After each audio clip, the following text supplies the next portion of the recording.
Hace mucho que no discutís en el corte recién. Si yo les digo, ¿saben por qué discutimos? ¿Se le ocurre por dónde puede venir la explicación?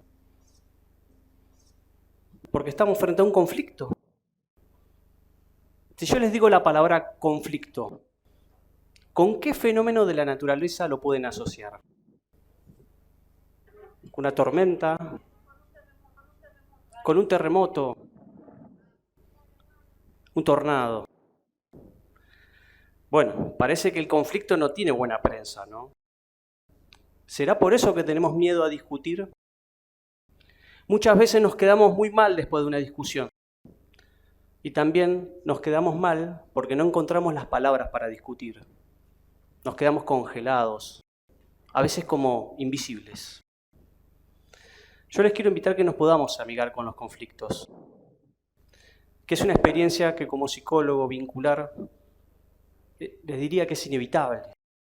Yo soy Juan Pablo Scarpinelli. Vengo trabajando con organizaciones, con personas hace mucho tiempo y me di cuenta que el conflicto es una experiencia. No por eso tiene que ser una pelea. Resulta que si tengo que definir la palabra conflicto, les diría que es el encuentro con alguien o con algo que me genera frustración. Es una discontinuidad de algo que yo quiero hacer, que voy con un envión y de pronto un freno. De alguna manera, el sentirnos que no podemos hacer lo que queremos es parte de un aprendizaje de la vida, porque hay otros. Y la empatía, que es esta posibilidad de ver la vida de otra manera que no sea la propia, es un aprendizaje muy incómodo. Rara vez aprendemos a lidiar con los conflictos y nos sentimos a gusto. Pero me gustaría hoy compartirte algunas ideas que aprendí en una fábrica de conflictos. Tal vez me digas, yo no tengo ningún conflicto, Juan. Yo también pensaba eso. Creo que me ocupé de ser un experto en evadir conflictos. A todos les decía que sí. Si me pedían más, trabajaba en silencio para demostrar lo idóneo que era. Pero cuando creía que yo estaba sacándome un conflicto de encima, tenía un conflicto conmigo mismo. ¿Por qué no me tiene en cuenta? ¿Por qué me trata así? ¿Cuándo va a terminar esto? ¿Y yo para cuándo? Entonces me di cuenta que esta idea de no tener conflictos en la vida era una fantasía, que yo los tenía. Imagínense que a los 13 años me había fracturado mi mano hábil, fui al colegio y tenía que rendir un examen. Y con mi mano enyesada intenté hacerlo igual. Lo más trágico es que el profesor me desaprobó. Bien, trabajando en una fábrica de conflictos que es por excelencia la escuela, me encontraba en el equipo de orientación escolar como psicólogo. Me golpean la puerta y se acerca una docente una profesora con dos adolescentes que se habían enfrentado a golpes en un paseo. Me quedo con los adolescentes a solas, los invito a pasar a la oficina y empezaron a discutir. Yo les decía, bueno, a ver, vamos a tratar de hablar. Y les pregunté qué había pasado. No, desencadené un tsunami de agresiones. Parecía que yo no estaba presente en eso. Entonces les digo, bueno, mejor no hablen entre ustedes, vamos a tratar de hacer algo mejor. Hablen conmigo, yo les quiero preguntar, para conocerlos, el nombre, dónde vivís, si tenés hermanos en el colegio. Y cada vez que empezaba uno, el otro le discutía, se miraban con odio y no se podían como concentrar con lo que yo le estaba pidiendo. Y yo pensé, ¿cuál es el poder de atracción que tienen las peleas? Parecían dos imanes que no se podían separar. Y le dije, bueno, vamos a intentarlo de nuevo. Insistí, ¿de dónde vivís?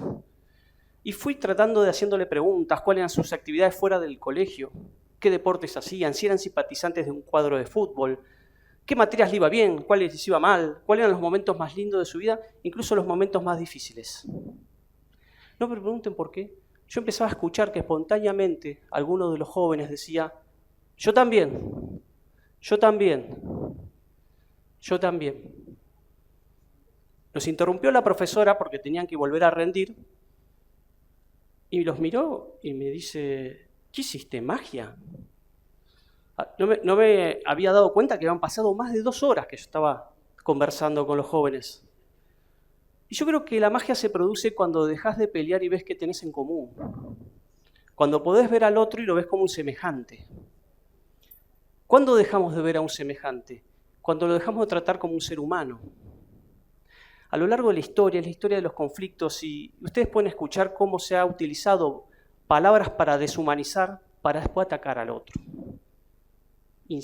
Insectos, plagas, ¿sí?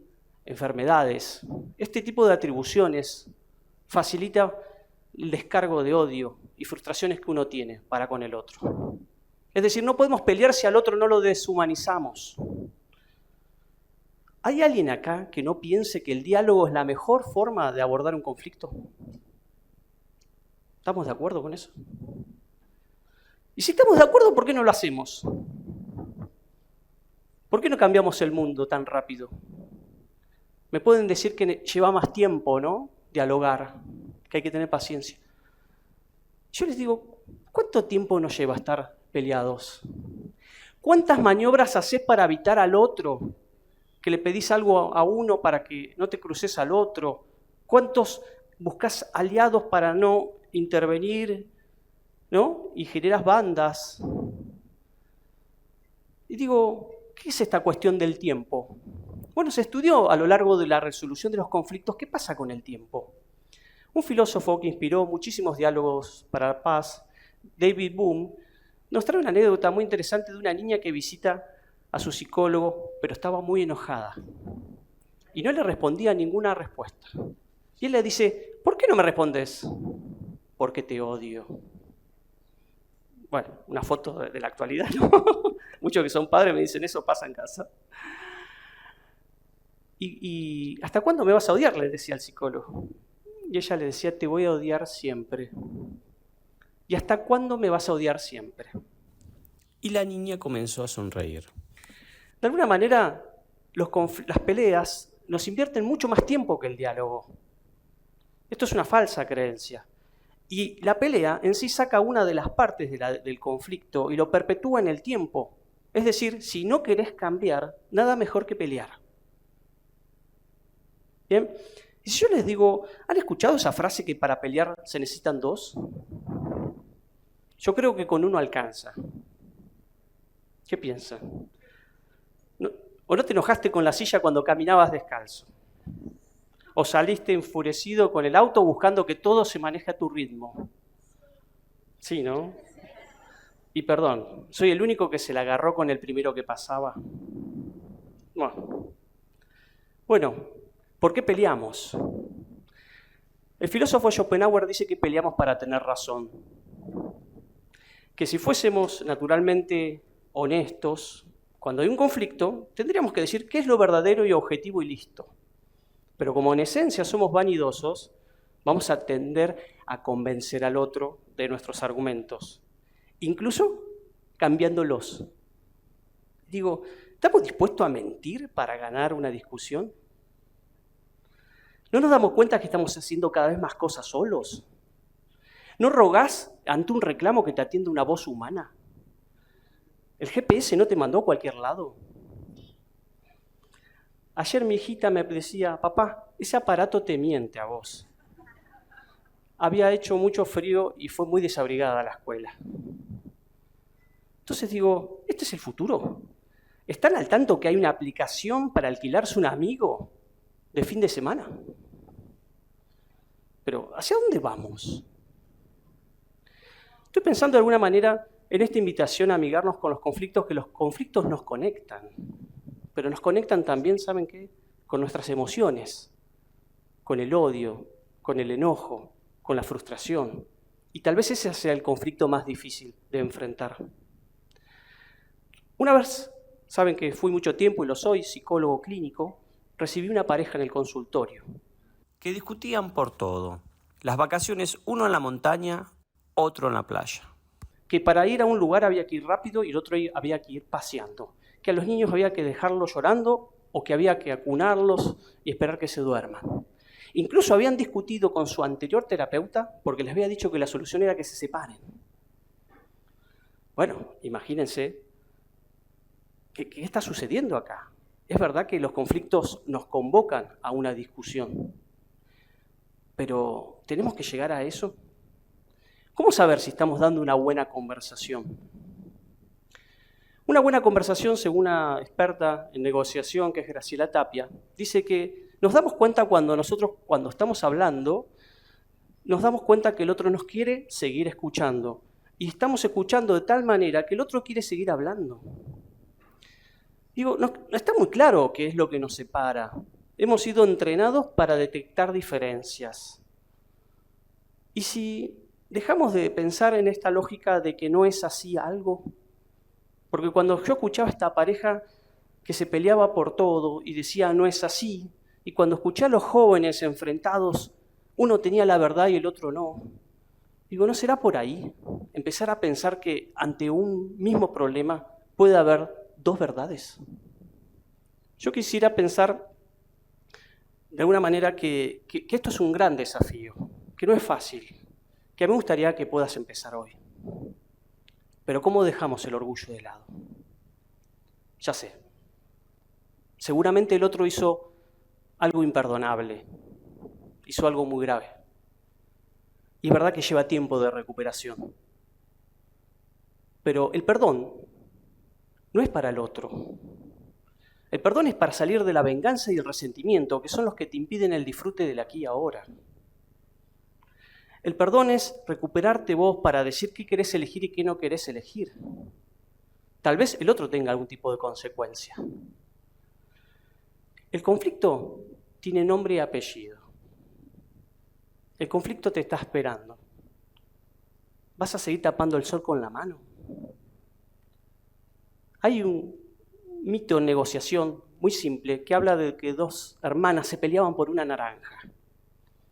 Y llegó la madre y se encontró en la disputa. ¿Qué alternativas tiene esta mujer? ¿Qué se les ocurre?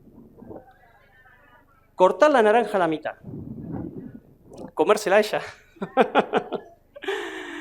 Sacar la naranja de juego.